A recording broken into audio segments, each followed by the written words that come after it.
Greetings, I am Frank McDowell, Instructional Officer for Secondary Science, and welcome back to video number 2 in our 5-part series of pooling and prepping data for grouping mats.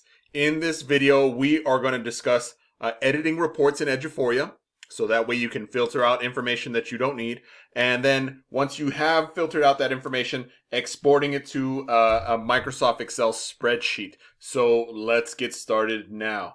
I am going to pull up my window with my Eduphoria. We are already in Eduphoria. We're still sticking with the slider campus. And here are some of the bells and whistles that I can show you under the edit button. So, most everybody has the edit button. For sure, Sky Coaches have the edit button. I'm not 100% sure if teachers do. It may vary, but here are some of the benefits of this. So I'm going to click on edit.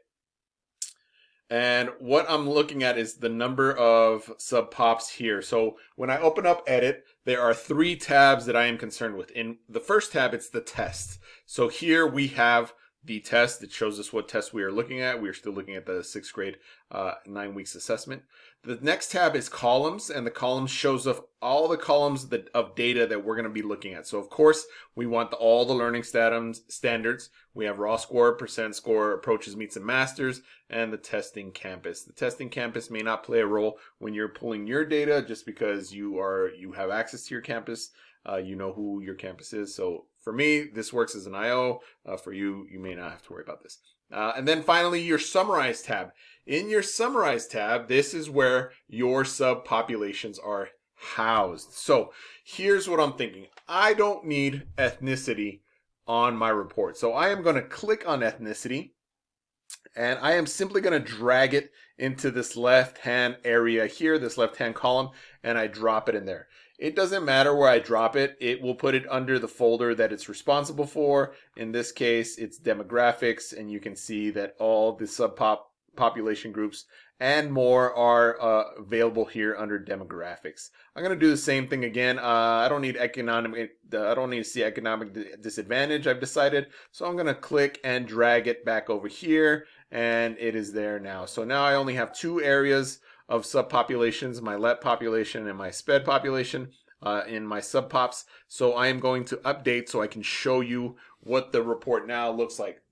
Bing, updated. Now you can see my list of subpopulation groups is shorter, and it includes my LEPs and my second year monitoring, as well as my SPED students, and I can see how they've performed under each one of the learning standards. So let me show you a couple more things in the edit button. So I'm going to hit the edit button again, and I'm going to decide that, you know what, I don't need subpops. I want to look at the broad scale first. We're going to determine where our campus's strengths and weaknesses are, and then we can look further into the subpops. So I'm going to clear this tab, and all I do is click on the clear button there. Bing. So it's gone. But here's what I'm going to do. I'm going to show you now how you can add information into your report. So I'm going to click here on the columns, and this is the information that initially that we wanted. So that's what initially comes with the report, but I'm going to add more stuff to it. So as a Sky Coach or as an IO or as an administrator, sometimes it's beneficial to be able to add certain things. So in this case, what I want to show you is that I can add the current instructor, and I can add the current period. Bang. So I'm going to update this, and let's see. It's going to look funny now. It's looking a little weird at the campus level. So you can see now I have all the teachers that are here, as well as the periods for those teachers. But if I click on the student area, and let me click on the kid with the red hat, now I can scroll over, and for each student, I have their teacher, as well as the period they have that class. So this is huge for me, because as a Sky Coach, if I'm providing data for my campus, this would be the route that I would go, because all I'd have to do is export this report one time, and then I could start to use Excel Magic to show different filtering. So speaking of that, let me show you how to export this report to Excel. So I'm going to go up here, and I'm going to click on the caret on the little drop down, and I'm going to click on export to Excel. Now, in the past 6 months, Eduphoria has changed some of the reports and how they are end up on Excel. So in the past, there was formatting issues, and it sometimes you would export a report and it didn't look right. But they've addressed some of those issues, and I'm going to click on this thing. Oops. There's a sneak preview of video number 4, but let's not get ahead of ourselves yet.